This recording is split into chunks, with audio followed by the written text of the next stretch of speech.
ఇప్పుడు కేవలం 7,999K up to 10 kgs వరకు బరువు తగ్గి అధిక బరువు నుంచి వచ్చే ప్రధాన సమస్యలను దూరం చేసుకోండి. షారుఖ్ ఖాన్ లా 1000 కోట్ల సినిమా కావాలి. ఏం చేయాలో సల్మాన్ ఖాన్ కి అర్థం కావడం లేదు. 1000 కోట్ల టార్గెట్ కోసం షారుఖ్ ని ఫాలో అవుతున్నాడు సల్మాన్. ఎలాగో ఇప్పుడు చూద్దాం.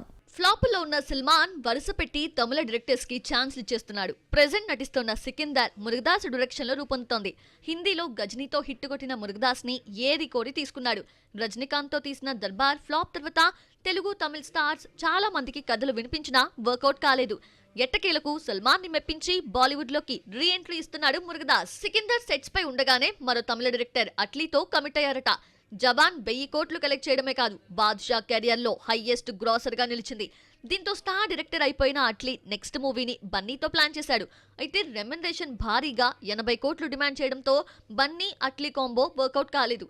ఇదే కథని సల్మాన్ తో తీస్తాడన్న టాక్ బాలీవుడ్ మీడియాలో వినిపిస్తోంది. సల్మాన్ ఒకానొక టైంలో వరుస ఫ్లాప్లతో ఇబ్బంది పడితే ప్రభుదేవా డైరెక్షన్ లో నటించిన Pokiri Hindi remake wanted super hit తీసుకొచ్చింది. ప్రెజెంట్ ఇదే సిచ్యువేషన్ లో ఉన్న సల్లుభాయ్ ఇద్దరు తమిళ డైరెక్టర్స్ తో వర్క్ చేస్తున్నాడు. మురుగదాస్ అట్లీ సినిమాలు సల్మాన్ కెరియర్ కి ఉపయోగపడతాయా? 1000 కోట్ల క్లబ్ లో చేరతాడో లేదో చూడాలి మరి.